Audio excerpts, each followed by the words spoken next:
Hey everyone, welcome to the Active Towns channel. My name is John Zimmerman, and this is part 2 of my Boulder City staff tour of the bicycle network in Boulder, Colorado. And again, we're going to be joined by Daniel Sheeter and Lucy O'Sullivan, but we're also going to connect up with Gerrit Slatter. And folks, if you're enjoying this content here on the Active Towns channel, please consider supporting my efforts by becoming an Active Towns ambassador. Hey, super easy to do. You can just click on the join button right here in YouTube or navigate over to activetowns.org. Click on the support tab at the top of the page, and there's several different options for supporting the channel. Okay, let's get right to it with Daniel, Lucy, and Gerrit. So Gerrit, we are in a very, very special place right here, right now. First, introduce yourself and tell us about where we're at. So my name is Gerrit Slatter. I'm the Senior Engineering Manager for Capital Projects for Transportation and Mobility here at the City of Boulder. And we are standing at 19th Street and 4 Mile Canyon Creek crossing. This is the location of some significant flooding from the major floods of September 2013. I remember, yes, I was here, yeah. Yes, in fact, the home right here on the corner of 19th and Upland was featured on a lot of news stations around the country for the floodwaters coming through their back door and coming out the front door. I remember that, yes. Oh. Yeah, so this is a great project that's sort of representative of the type of resilient, sustainable infrastructure Boulder likes to do, because it is both a transportation connection project as well as a flood conveyance and a recreation project. It provides safe routes to Crestview Elementary School. It provides safe routes to Crestview Park, and it's a wholly integrated, sort of comprehensive improvement that provides multiple benefits to the community. The city's had this long-term vision for connecting greenways and providing travelways for off-street systems around, and 4 Mile Canyon Creek is an important extension. Being able to connect from the recent underpass work at Broadway down to the work that's going to be continuing to take place downstream of here. I love it, I love it. And I love that integration of these multi-use pathways, the riparian corridors. And since I did live through the floods of 2013 here in North Boulder, I was just not far from here, walking distance to this location. We saw in operation how these multi-use paths along the riparian corridors saved a lot of our overpasses and a lot of our bridges within the city. How many overpasses, underpasses for multi-use paths do we have now in the city? I think we're about 85. 85 now, yeah, fantastic. I can't think of another city in North America that does it as well.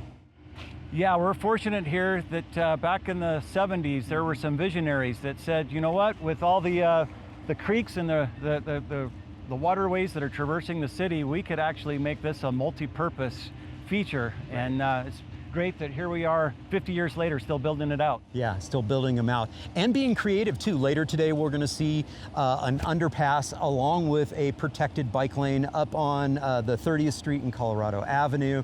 So y'all aren't just resting on your laurels and just, you know, sticking with the underpasses. You're also working on the on-street network as well, and that's part of what we're seeing here on 19th. Right, so Boulder's been long known for its off-street network, and we'd also like to be known for our on-street network. Yeah. We want streets to be inviting places for all people, no matter how you choose to travel, and so that's where we're really trying to make some headway now, and excited to show off some of our efforts there. Now you're speaking my language. All right, let's go check it out. Sounds great. All right, cool. All right, what's next, guys?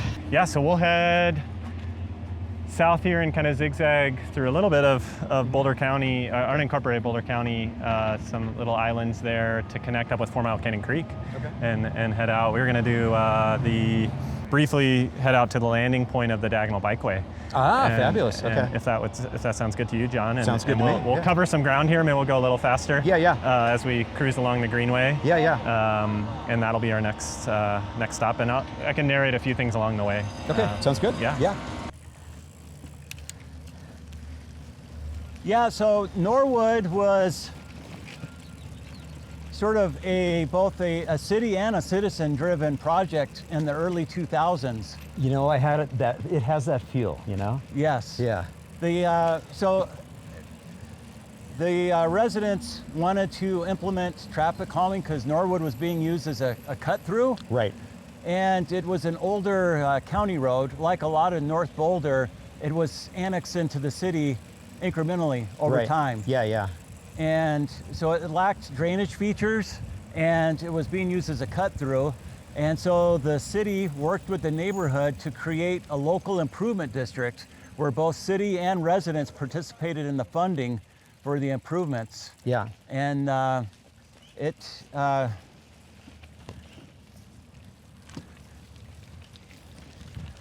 been in place now for, I think that project was wrapped up in the mid-2000s, so been in place for about 20 years now. Yeah, yeah.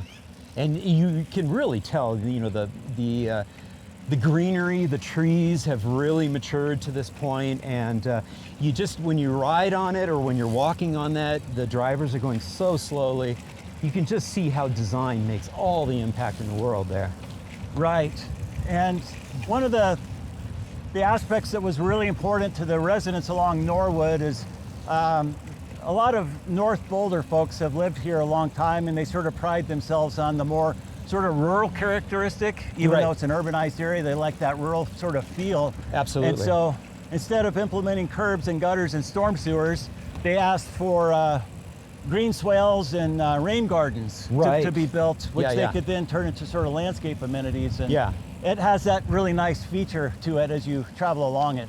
Yeah, and it also, you know, helps mitigate the, you know, what would have been if we had, you know, paved everything and done curb and gutter. What probably would have resulted would be more of the heat island effect. And so now you also have that cooling aspect of all of those rain gardens, all that greenery that is in there. Yes. And probably that may or may not have been on the radar screen, or if it was, it might have been one of several aspects, but you really notice the difference between that street and Quince. Yes, certainly there's a difference. And we do have a number of folks that want to know when their street can get the Norwood treatment, which speaks to its desirability. Which, by the way, is the official term that I use too, is the Norwood treatment, yes. Yeah. It's an industry term. It is an industry term now. But, you know, all joking aside, I mean, yeah, this is, you know, one of the strategies that, you know, cities can use and utilize to really deal with some of that heat island effect and stormwater management. And, you know, I don't know, you know, the comparison of the cost of doing a treatment like that, you know, in some of these areas where you don't already have curb and gutter, but I gotta think it's, you know, pennies on the dollar compared to doing all the stormwater and curb and gutter. Yeah, I would say it's, the costs are somewhat comparable because while you're not doing the storm sewer, it's the more the ongoing maintenance side of things. So storm sewers are sort of like build it and bury it, and the rain gardens require upkeep and attention. So talk a little bit about that. You mentioned that you did sort of an improvement district. So is that what actually helps fund the upkeep of it? So at this point, the district has been sunsetted, and so the maintenance is conducted by the adjacent property owner. Okay. Which is not too uncommon with some of our other sort of creative rain garden treatments and traffic calming, traffic circles that we see in cities around the nation, is that oftentimes the landscaping is handled by some of the local residents and volunteers. Right. We've got a number of medians and traffic islands that sort of have that adopt a landscape treatment to it. Yeah.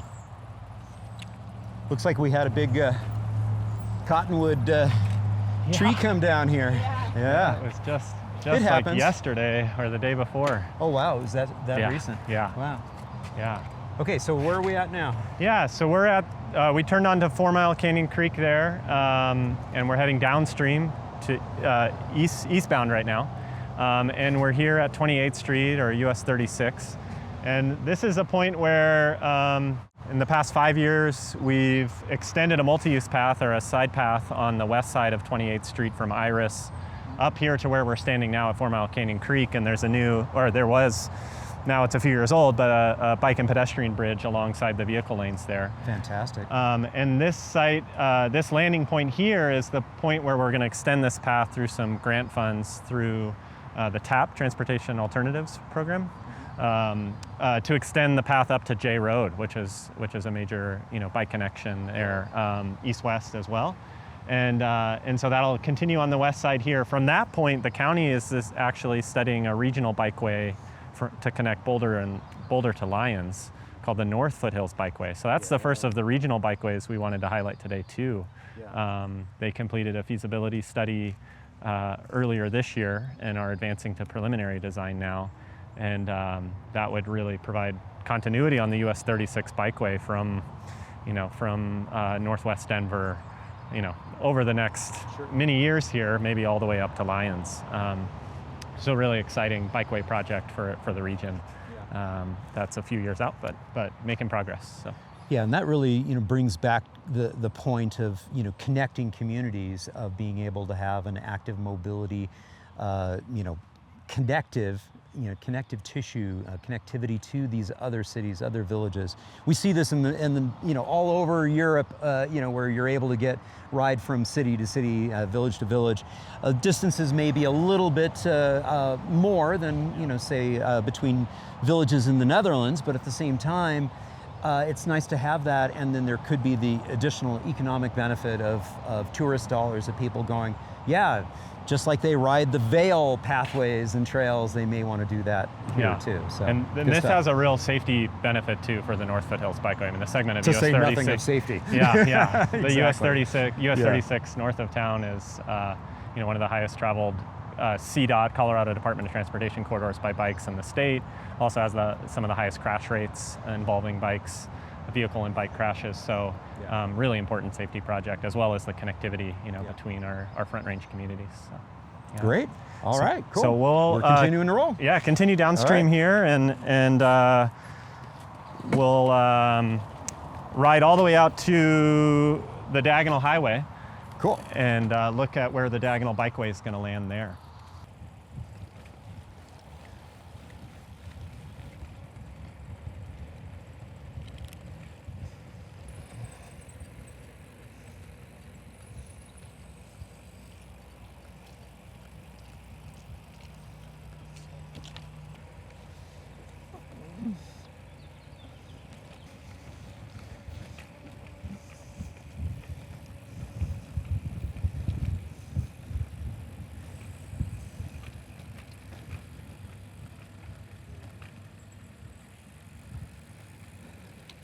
Love all the connectivity of the parks. Yeah, we've gone through 4, 5 already. Yeah. And to say nothing of the relatively new community developments along the way here. And then the big ball fields. Yeah, which are usually full of hordes of people I know, on a weekend or I know. evening, really. Yeah. I guess you see some folks over there. Yeah.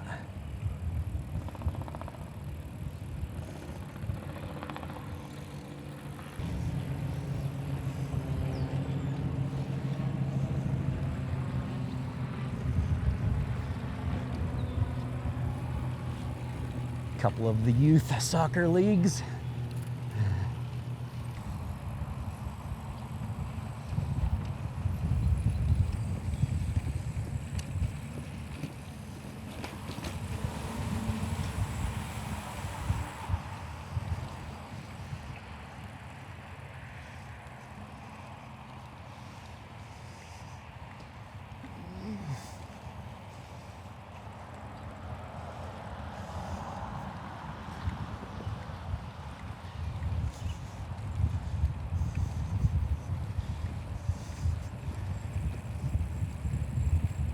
Lucy, thank you so much for arranging all the butterflies Yeah, to fly with us. I thought This it'd is be nice fantastic. today, Yeah, just for you.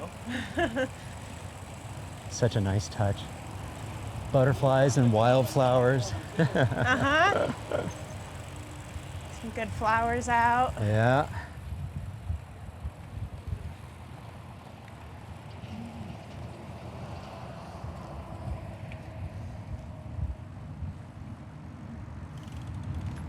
So John, we're coming up to the diagonal highway here on the 4 Mile Canyon Creek path, and this space between northbound and southbound is where the diagonal bikeway is going to connect to Boulder. And this is a big project, a big collaboration between CDOT, our state DOT, the county, and all the municipalities along the diagonal. It's a major corridor connecting Boulder to Gun Barrel, also part of Boulder, and Niwot and Longmont. Sees bike activity today along the shoulders. There is a parallel low stress route called the Lobo Trail, Longmont Boulder Trail, but it's about 13 miles long to connect to the communities. And the diagonal bikeway will be largely right in the median between northbound and southbound, because there's a lot of space available there. And it'll shave about 5 miles, more than 5 miles off of that bike route between Boulder and Longmont. Yeah. With grade separated crossings at all the major roads along the corridor. Yeah. And it's going to come down and land in Boulder right here. Yeah, so that's a really exciting project. If it's under construction now, as you can start to see those activities from J Road North. Okay. Some of the new underpasses have already been placed, been constructed. And it's fully funded and slated for completion late next year. Okay. So it's really coming soon. It also has a major transit component with improved BRT service connecting Longmont to Boulder, transit priority lanes, bus lanes, new stations. So really a great multimodal project and safety project overall for the corridor. This looks new. Yeah, so this one is done. This we just had the ribbon cutting for yesterday. Oh, wow. Gerrit's got more history than Lucy and I on this, but yeah, it was more than 2 decades in the making. Yeah. To connect 4 Mile Canyon Creek to Boulder's open space and mountain parks Cottonwood Trail here on the other side of the tracks, other side of the BNSF tracks. And this is huge. Yeah. Gerrit, talk about this. Yeah. I mean, because I'm assuming you had to have some cooperation with the railroad to do this. Yes, not just a little. So I have been an employee of the city for 11 years, and the folks who brought this to fruition started, many of them are now retired. Right. A number of the names that were mentioned at yesterday's ribbon cutting are folks that have now been retired for 2 or 3 years. That just speaks to the long-term duration to build some of these important connections. So the railroad generally does not like to introduce new crossings, whether they're at grade or grade separated. Right. And so and the railroad also, not to speak ill of them, but they have a high turnover rate with their staff. So oftentimes when you have a new staff person, you're sort of going back to square one with the coordination efforts of why the project's happening and their role in it, and what the community is looking for with respect to the project. And I think the safety standards for a pedestrian and bicycle underpass at a railroad have probably changed twice, 2 or 3 times since the project was conceived in the early 2000s.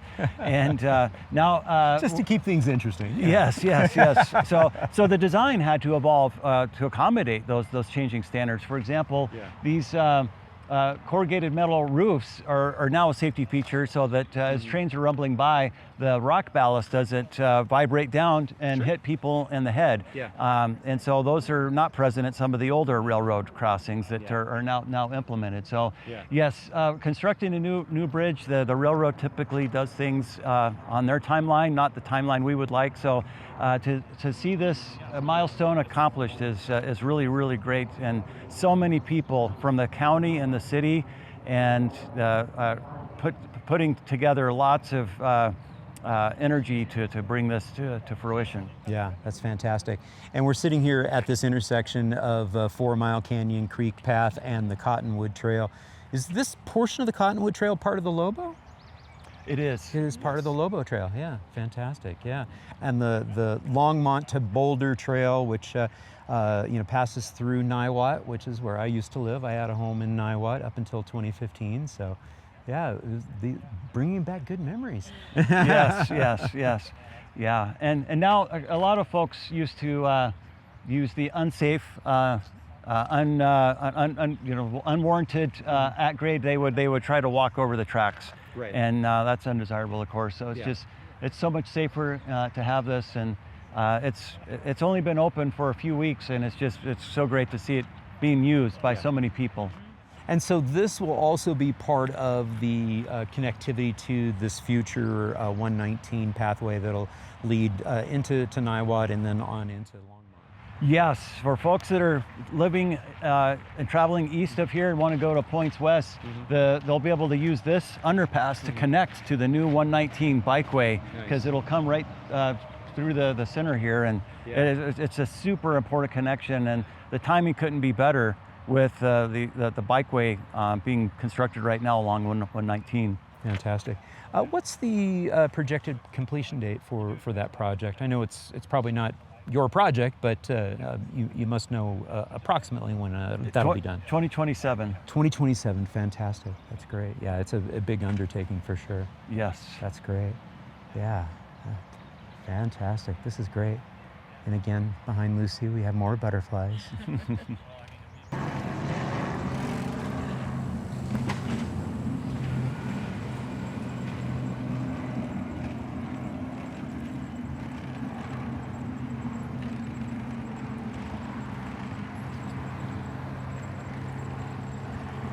This is a neat new connection built out by the development project. Okay. There between, in the middle of the diagonal there, but a nice multi-use path connection through that multifamily housing that was built there a few years ago.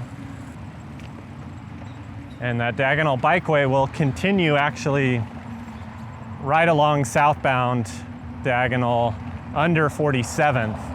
And connect in with the city's path network there. Right. So we're taking a little more of a circuitous route to get to that point, but that'll be the southern terminus of the bikeway. Yeah. And really that high priority on connecting communities with a high comfort, direct, multi-use path, but with a real biking emphasis. It'll be really designed for bikes in terms of a lot of the design details, which is really exciting.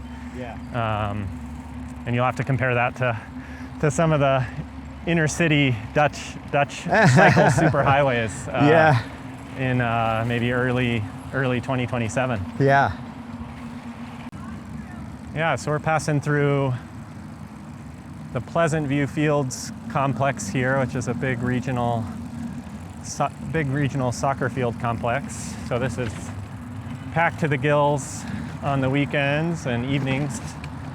And our parks department is planning some new bike rack installations and some improved access to promote other ways of getting to the facility than driving. So that'll be neat to see come to fruition here soon, since it's just a really popular place to be for soccer. Yeah. And we just passed where the diagonal bike will connect to this path here to continue into Boulder. And as we turn back west towards the mountains here, this will be a big feeder, directly into the Iris Avenue project. Exactly. Yeah. Because Diagonal Highway kind of turns into Iris at 28th Street. Right. So it will be. I'm personally really excited to track, ridership along this corridor as the bikeway gets built later next year, and then as the Iris improvements are implemented later in the 2020s here. Yeah. Because you'll really have a seamless connection right into Boulder and be able to turn towards downtown or the Folsom Street corridor.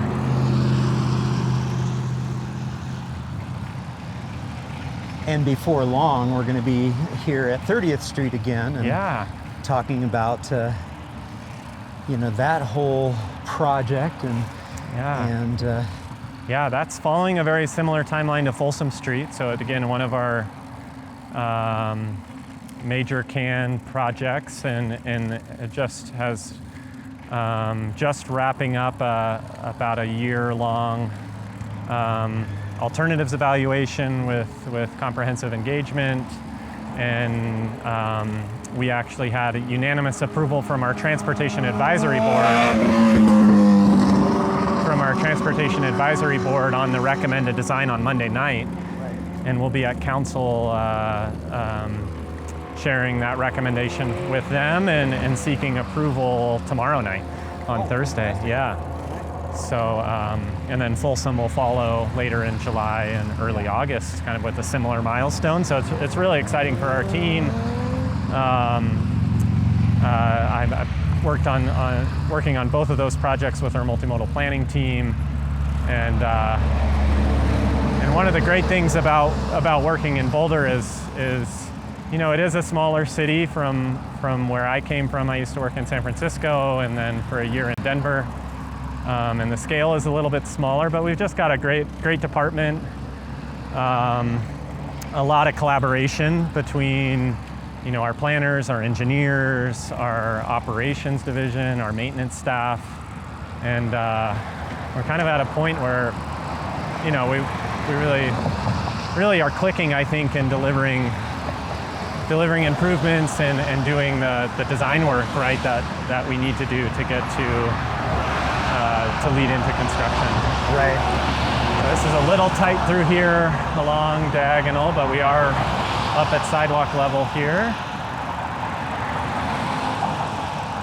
And crossing over Wonderland Creek Greenway, which is a great greenway because it does take a more of a diagonal flow across Boulder. So this is one that has seen a major flood mitigation and transportation project in the past, 6, 7, 8 years, John, I think. Yeah. And it really now is this really seamless, you know, high comfort greenway connection, you know, from far north Boulder, you know, all the way out to southeast Boulder, with grade separation, those underpasses Gerrit mentioned, across a lot of the major arterials, right, and underpass of the railroad tracks too. Yeah, so yeah.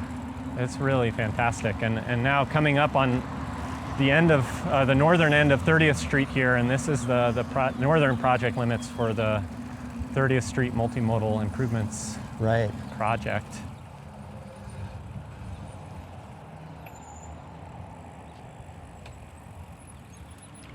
Beauty. Yeah, and more fun stuff here for 30th. Yes, really exciting stuff. Have you talked about 30th much yet?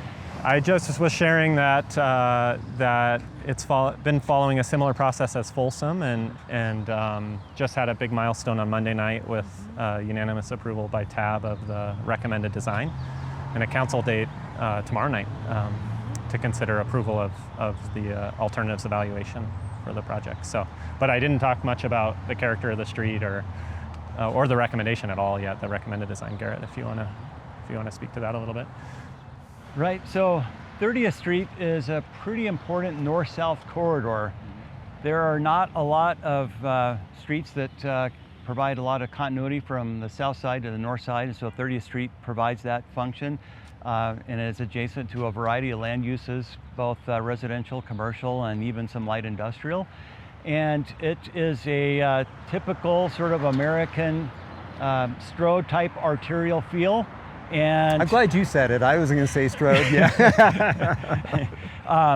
But there have been efforts over the years. So there was a first project in the mid 2000s to build multi-use paths between Arapahoe and Pearl.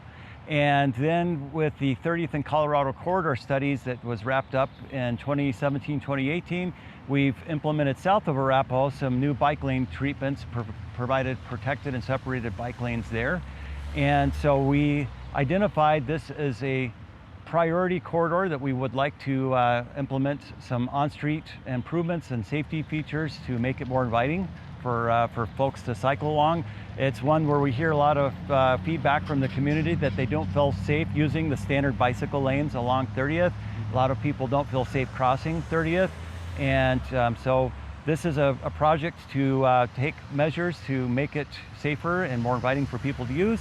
And we have landed on a concept that, as Daniel indicated, has been approved by the Transportation Advisory Board, and we expect City Council to endorse as well, that will implement separated bicycle lanes and provide safer pedestrian crossings and eliminate a number of the right turn bypass lanes that create that high conflict area between higher speed vehicles and people that are trying to cross on their bicycles and walking and rolling. And it is all happening without the need to expand the footprint of the corridor. Okay. The team worked really hard, including these folks here, to come up with some really creative ways of fitting all the things into the limited constrained space that we've got in the corridor. And we're really excited to see this come forward in the next few years here. The portion between Pearl and the Diagonal has been funded through a Safe Streets for All federal grant, and we're looking forward to seeing that advance here later this year as we are coming off of the approvals here of 30th Street. And I'm sure there's a whole lot that I've missed, and I would invite Lucy and Daniel to speak to. Yeah, anything addition? Yeah, I think to highlight the community engagement process that went along with this project. It really centered communities that traditionally don't participate in city processes. There's a lot of affordable housing along the corridor, folks at Boulder Junction who really want to walk and bike and use transit along the corridor, but as Gerrit mentioned, don't feel safe or comfortable doing that today. So that community engagement really centered those voices and brought their priorities into the recommended design. And I think one other piece of the design to highlight are the transit improvements. So we'll be putting floating bus stops in to improve transit reliability and speed, and eliminate that bike-bus conflict that exists today as buses pull to the curb. And we heard that transit is a priority of the community who lives and travels on 30th Street. Yeah. Fantastic. Anything additional from? Oh, you all covered it okay, wonderfully. Fantastic. Yeah. Well, shall we continue on? And are we going to go to 30th in Colorado? Yeah, we'll continue on. We'll parallel 30th here. It's under construction. Yeah. Well, lots of we'll come back to it and actually see a little bit of that construction, because it's reaching another great milestone soon, like the 19th Street project is. Okay. But we'll take a little bit of a parallel route to go through Boulder Junction, actually. Oh, okay, good. Heading south from here, and then come back out onto 30th down just south of Pearl. Perfect. And then we'll take a beeline there to 30th in Colorado. All right, let's do it. So, John, we're continuing on the Wonderland Creek Greenway here. And Gerrit, when was this transportation and flood mitigation project completed, this segment? This was completed in 2018. Yeah, I was telling John that I think this was really transformative for connectivity across town, and really making it a seamless greenway. Yes. Connecting all the way out to Boulder Creek, the Boulder Creek path ultimately.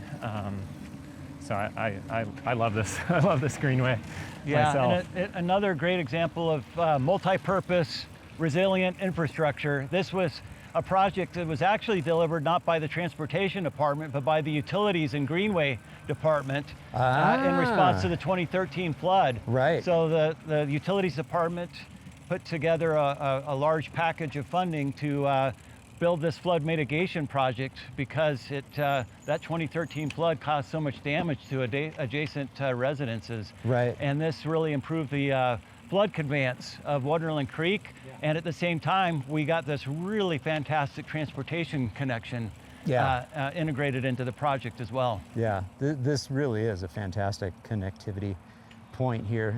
Truly, I think it's become one of my most beloved activity assets in the area. This is just fantastic. And then once it gets built, then does it become part of the portfolio of transportation infrastructure that Public Works is maintaining? Yes. Okay. So most of the pathways around the city are maintained by transportation. Okay.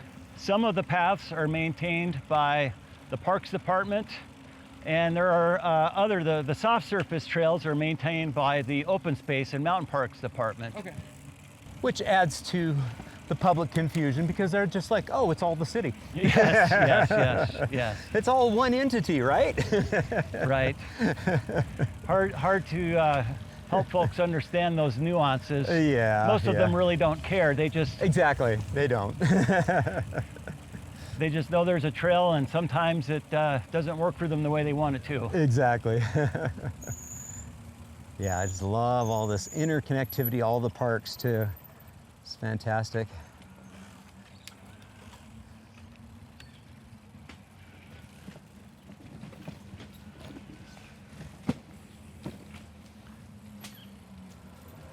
Little tight through here. Watch that curb.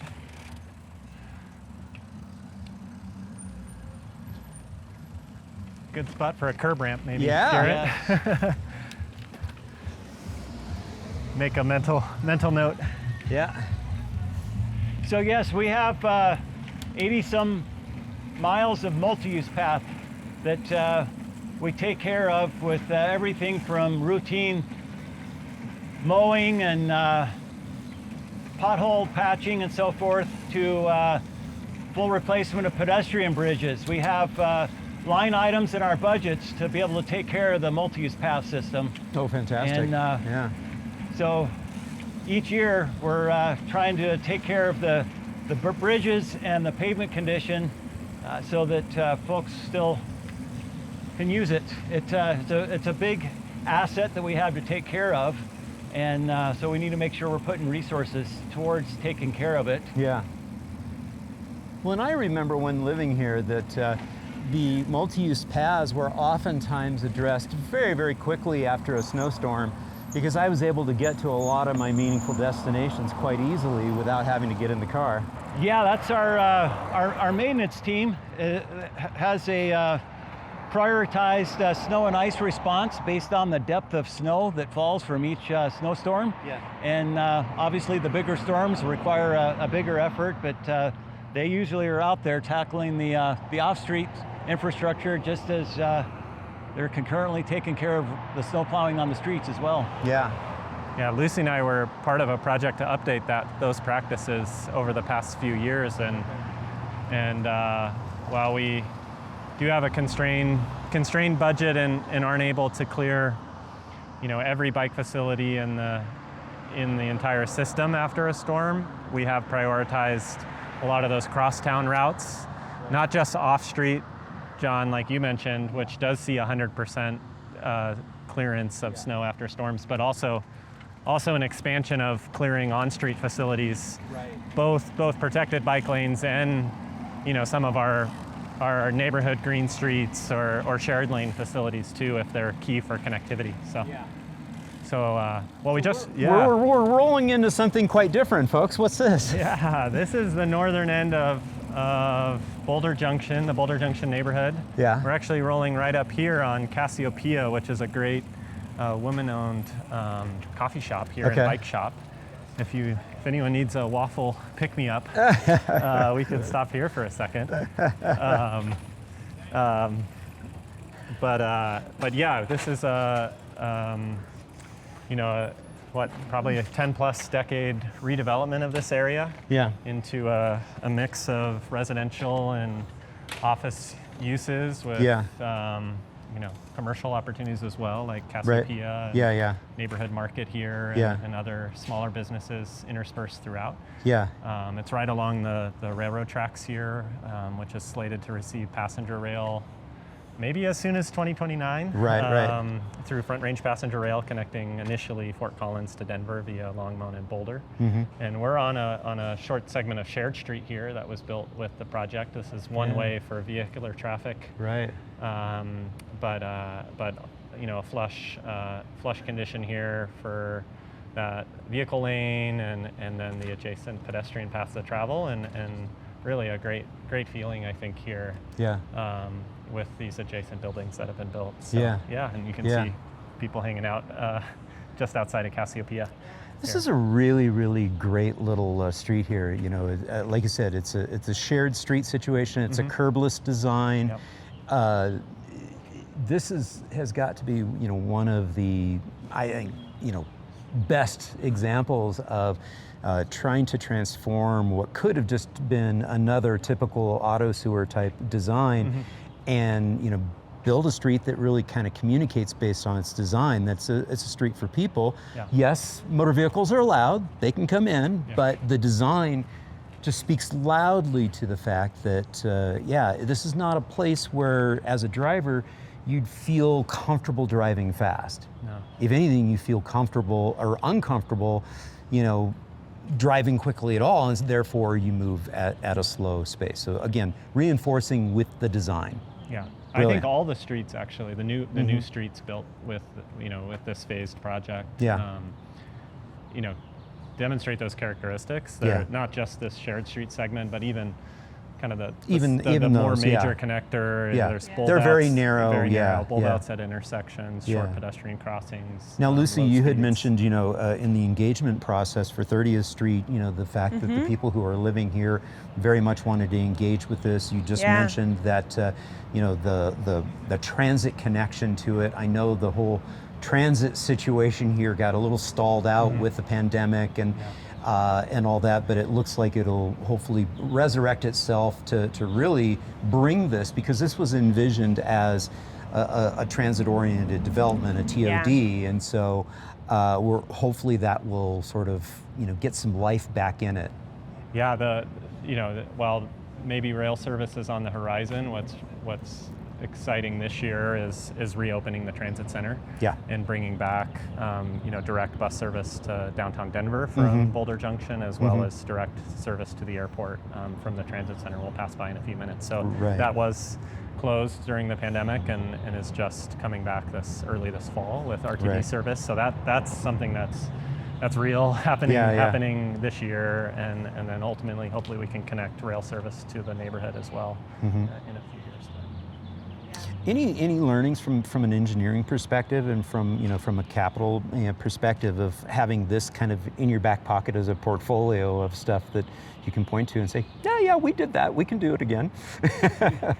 Yes, so I would say one of the key learnings that was, it's been somewhat painful, is you can see all the really great urban amenities that are all along this Woonerf type street, and as we make our way south onto Junction Place, you'll see that in some of the street sections that are have been here a little bit longer, they've suffered the abuse of heavy construction vehicle traffic. Right. And so a lot of those great amenities that were installed in 2013 to 2015 have all seen the end of their life already prematurely because all the heavy construction. So phasing in these nice features after the major construction is complete is something that we would recommend as we look to Boulder Junction Phase 2, because Phase 1 is basically built out here on the west side of the tracks. The city has done a planning effort for Phase 2. It's been approved by City Council.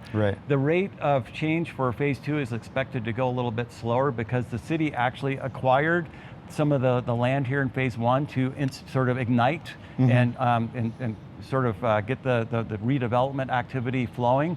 And so that partnership with city and some of the private development really accelerated the pace of development here on Phase 1. Phase 2 will be a little bit slower, where the city doesn't have any control in the land ownership.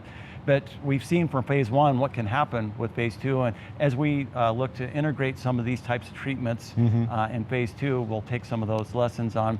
Let's maybe delay some of those nicer features so that they can have a longer life. Get those phased in appropriately, and when we look at some of the materials that we're looking at here, we're looking at some brick, installations and paving in this sort of shared street design like that, and it does bring back memories of how they do things in the Netherlands. Of they will actually pave many of these streets in bricks and being able to do that. But you're absolutely right. If you're sending huge heavy equipment through, you're going to be breaking those up.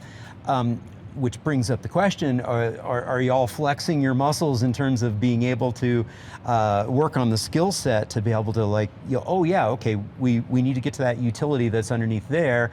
Their situation is they're very, very adept at pulling those pavers out, they call them clinkers, and then doing their thing and then putting it back down and laying it down. I would imagine that that's part of the learning process, is developing those skills, working with different materials too. Yes, we don't self-perform that type of work. We have contracting partners that are have developed and honed those skills that we call on. And yes, it's nice to have people with that type of experience. Yeah. Because it's a lot different than just putting down asphalt. Yeah, we're designing a new shared street at the former Alpine Balsam Hospital campus. That'll be a new city campus for a lot of city functions, city offices, public-facing functions. I was wondering what was going to happen there. And there'll also be new housing, affordable housing, and market rate housing there. And there'll be a shared street along 11th Street, along the kind of 11th Street alignment there, and taking some learnings, I think, from Boulder Junction as well, and designing that's you can see some construction underway there now for some of the components of that project. So that's exciting too, to see come together. That's great. Awesome. Yeah. Okay. I can't believe I've never seen this street before. You hadn't seen this one? I hadn't seen this No, one. I've been all throughout this development, and somehow I missed this street. Yeah. This one I really like. I like this one a lot. A little bit different character than the other shared street I think you've seen, John, to the south. Let's cut over here to this path along the railroad tracks. And right about here is the proposed station location for Front Range passenger rail. Nice. Hey everyone, this is a nice spot to bring part 2 of this tour of the Boulder Cycle Network with Daniel Sheeter, Lucy O'Sullivan, and Gerrit Slatter to a close. Thank you all so much for tuning in. I hope you enjoyed it. And if you did, please give it a thumbs up, leave a comment down below, and share it with a friend. And if you haven't already done so, I'd be honored to have you subscribe to the channel. Just click on that subscription button down below and ring that notifications bell. And if you are enjoying this content here on the Active Towns channel, please consider supporting my efforts by becoming an Active Towns ambassador. Hey, it's super easy to do. Just click on the join button right down below here in YouTube, or navigate over to activetowns.org. Click on the support tab, and there's several different options up at the top of the page. And coming up in part 3, we're going to be taking a look at some of the completed sections of 30th Street, the 30th Street and Colorado Avenue protected intersection and underpass, as well as some more off-street network of pathways. And a huge shout out once again to all my Active Towns ambassadors supporting the channel financially via YouTube Super Thanks, YouTube memberships, Buy Me a Coffee, making contributions to the nonprofit, and of course out on Patreon as well. Again, I simply could not produce this content without your support. Again, thank you all so much for tuning in. I really do appreciate it. And until next time, and part 3 of this tour, this is John signing off by wishing you much activity, health, and happiness. Cheers.